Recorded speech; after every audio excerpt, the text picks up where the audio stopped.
Kalau ada pengusaha yang bisa mengatur saya untuk main-main dalam konteks untuk urusan uang, katakanlah begitu, tunjukkan kepada saya. Saya akan berhenti di ruangan ini. Nanti kita Kenapa bicara. negara kok bisa menyerahkan itu APL di tanah orang yang di tanah yang diduduki orang? Ini kan persoalan, Pak. Ya. Tanpa sepengetahuan mereka. Pak Nusron, saya mau tanya dulu. Coba tunjukkan kepada saya. Apa ada? Ada. Ya, tunjukkan kepada saya apakah ada menteri investasi. Apa perlu saya tunjukkan? Tunjukkan. Tunjukkan. Tunjukkan. Oke. Ya kan? Tunjukkan aja.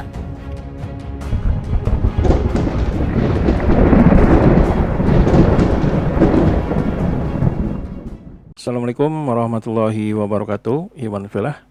Beberapa waktu yang lalu ada rapat kerja yang diantaranya pesertanya adalah Nusron Wahid ya. Nah, di mana di sini pada video ini kita akan mendengar salah satu perdebatan dalam rangka rapat kerja Komisi 6 DPR RI yang membidangi perdagangan kawasan perdagangan dan pengawasan persaingan usaha, memiliki peran penting dalam mendorong pertumbuhan ekonomi nasional yang berdaya saing. Nah, di sini yang menjadi narasumber atau tamu yang diundang adalah Menteri Investasi yaitu Bahlil Lahadalia. Di mana di sini pada video ini kita akan melihat bagaimana perdebatan yang sangat panas ya. Walaupun bisa dikatakan Nusron Wahid dan Bahlil ini adalah satu partai yaitu Partai Golkar, tapi bisa dikatakan di sini sepertinya hal itu dikesampingkan karena memang kedua-duanya ini agak ngotot dan sampai dengan mata melotot ya. Nah, bagaimana videonya, bagaimana keseruan dari perdebatan ini? Mari kita simak videonya berikut ini. Ini hasil temuan kami datang ke lapangan. Saya menyampaikan ini demi kebaikan dan tidak dalam rangka sangka, tetapi mohon diklarifikasi karena sifatnya tabayun. Terima kasih. Assalamualaikum warahmatullahi wabarakatuh. Pak Nusron yang saya hormati, yang saya muliakan. Yang pertama, karakter saya kan Pak Nusron tahu dari dulu lah. Coba tunjukkan kepada saya, pengusaha siapa yang bisa main-main saya. Kalau itu ada, saya berhenti dari hari ini. Kalau ada pengusaha yang bisa mengatur saya untuk main-main dalam konteks untuk urusan uang, katakanlah begitu, tunjukkan kepada saya. Saya akan berhenti dari ruangan ini. Dan Pak Nusron kan tahu kelakuan saya dari dulu, saya aktivis. Yang kedua, saya ingin menyampaikan, tidak ada negara ini kita memberikan negara.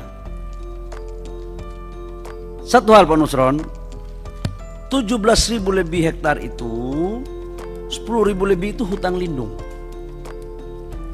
Sekali lagi, tadi saya sudah sampaikan 10.000 lebih itu hutan lindung.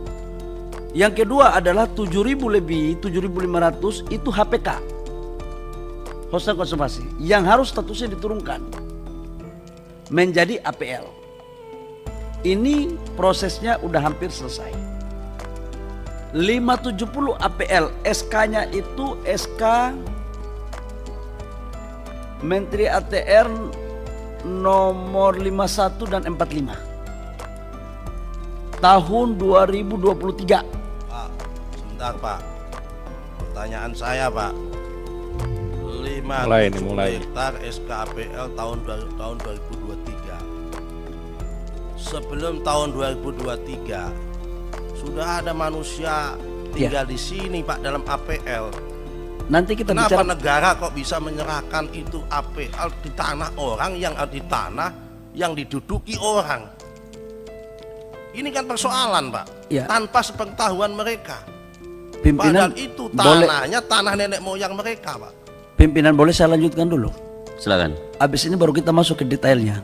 Saya setuju itu Pak Nusron. Nggak ada yang nggak setuju. Aku setuju. Yang kedua, menyangkut dengan, ini menyangkut status dulu ya Pak Nusron ya, bahwa ada plus minusnya kita atur. Yang kedua, saya pikir apa yang disampaikan oleh Pak Nusron tadi itu menjadi introspeksi untuk kita semua. Sangat bagus sekali, tapi ada beberapa catatan Pak Nusron. Yang pertama, kalau urusan BP Batam tentang apa yang di narasi terakhir nanti Pak BP Batam, karena saya sama sekali tidak ikut. Tetapi jangan sampai ada persepsi bahwa seolah-olah untuk investasi Rempang ini perlakuannya khusus dengan yang lain. Dari Kementerian Investasi nggak seperti itu. Kenapa? Karena tim saya, perwakilan saya di China itu sudah melakukan pertemuan ini berbulan-bulan, berkali-kali, dan tim saya memberikan rekomendasi untuk mengecek ini perusahaannya. Maka kemudian saya datang ke China. Ini sebenarnya adalah, Pak Nusron, mohon maaf, ini adalah sebenarnya hilirisasi tahap kedua setelah nikel untuk pasir kuarsa dan pasir silika. Ini yang kita bangun di sana. Nah, setelah saya ke sana, ketemulah sama investor. Dan saya ketemu langsung perusahaannya dan saya datang ke pabriknya. Dan saya yang meminta mereka untuk datang. Nah, terkait dengan lokasi, jadi sekali lagi saya clearkan bahwa kami tidak pernah membeda-bedakan mana perusahaan mana itu Pak Nusron, insya Allah lah. Saya sangat kenal sekali sama senior saya Pak Nusron ini, dan Pak Nusron juga sangat kenal saya. Kalau persoalan integritas, insya Allah kita semua sama-sama tahu dan kita sama-sama senior junior lah. BP Batam atas dasar apa BP Batam itu pada tahun itu sudah kerjasama dengan swasta yang tanahnya itu bukan tanah dia. Wong jelas tadi APL-nya baru tanda tangan di tahun 2023. Berarti kan dia nggak punya legal standing mempekerjasamakan tanah yang masih punya tanahnya hak adat orang. Mohon izin Pak, ini logika saya Pak ini Pak. Coba kalau saya salah tolong diingatkan. Jadi intinya adalah APL itu milik BP Batam, bukan milik PT MEG. Dan arealnya 2.300 hektar. Biar itu clear. Yang ketiga Pak Ketua, Pak Nusron, kalau ke yang lain boleh Pak Nusron punya pandangan atau apa silakan. Tapi kalau kami dari Kementerian Investasi khususnya saya, kalau ada itu Pak Nusron dapatkan, kasih tahu saya. Yang main-main. Dan kalau itu betul kepada saya akan mundur ya Menteri. Kita ini kan udah biasa sepatu miring Pak Nusron. Kita udah lama miskin, nggak mungkin di saat kita sudah begini masih juga main-main. Insya Allah lah kita sama-sama istiqomah untuk menjalankan kebaikan yang terbaik untuk pembangunan dan kesejahteraan rakyat bangsa dan negara. Makasih. Yang keempat Pak Ketua, sebelum menutup saya usul tambah satu, apa yang tadi saya sampaikan. Apa itu? Tentang backup Menteri Investasi BKPN dan BP Batam dalam pelayanan investasi menggunakan prinsip equal treatment. Oke. Diberlakukan. Masukkan. Pimpinan, kata-kata ini agak mengganggu kebatinan saya. Pak Nusron, saya mau tanya dulu. Coba tunjukkan kepada saya. Apa ada? Ada. Ya, tunjukkan kepada saya apakah ada Menteri Investasi atau Kementerian Investasi yang memperlakukan investor tidak equal treatment. Itu loh. Apa perlu saya tunjukkan? Tunjukkan. Oke. Ya kan? Tunjukkan aja. Oke. Izin pimpinan, soal equal treatment kan sudah ada di undang-undang. Ya. Saya kira bisa diselesaikan langsung. Enggak, biar Ya, tidak setelah menjadi ini. fitnah. Aku nggak mau juga. Kalau urusan BP Batam oke, tapi jangan kaitkan dengan saya dong. Oke, kalau itu BP Batam. Saya selama ini membuka semuanya. Saya tidak pusing mau dari Amerika, mau dari Cina, mau dari Arab. Pimpinan agar sesuai Jangan agenda sampai saya udah kerja benar dibilang itu nggak ada benar. di Nggak undang-undang mau saya. pimpinan. PT Biraraja dicabut Dicabut oleh? oleh BP Batam. Oh, bukan Kementerian Investasi. Bukan. Oke, biar clear. Ya kan? Karena seolah-olah Kementerian Tapi Investasi. seharusnya itu. kalau Bapak sebagai pembina investasi, ya kan, harusnya adalah bisa melakukan proses mediasi.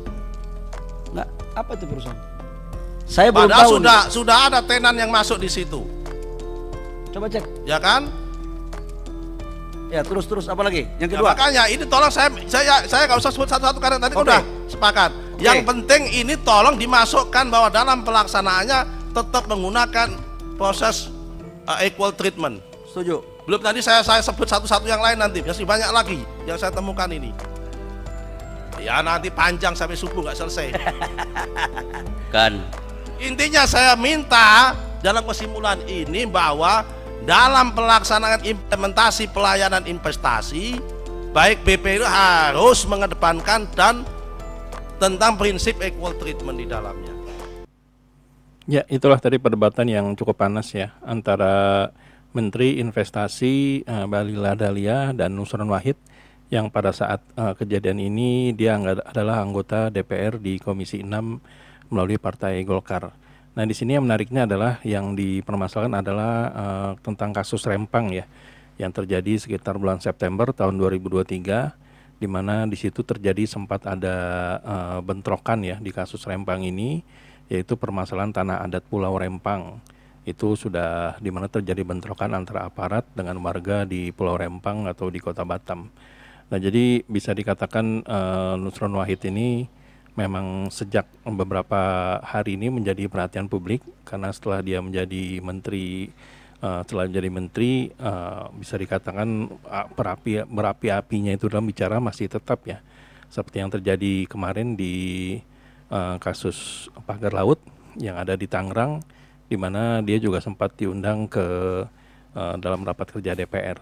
Nah, jadi itulah video kita kali ini, yaitu perdebatan antara Bahlil Lahadalia dan juga Nusron Wahid. Semoga ada ilmu dan informasi yang kita dapatkan sehingga menjadi berkah untuk kita tonton. Sampai di sini Laden Project. Beli memang ada yang ingin sampaikan, silahkan tuliskan di kolom komentar. Wabillahi taufiq wal hidayah. Wassalamualaikum warahmatullahi wabarakatuh.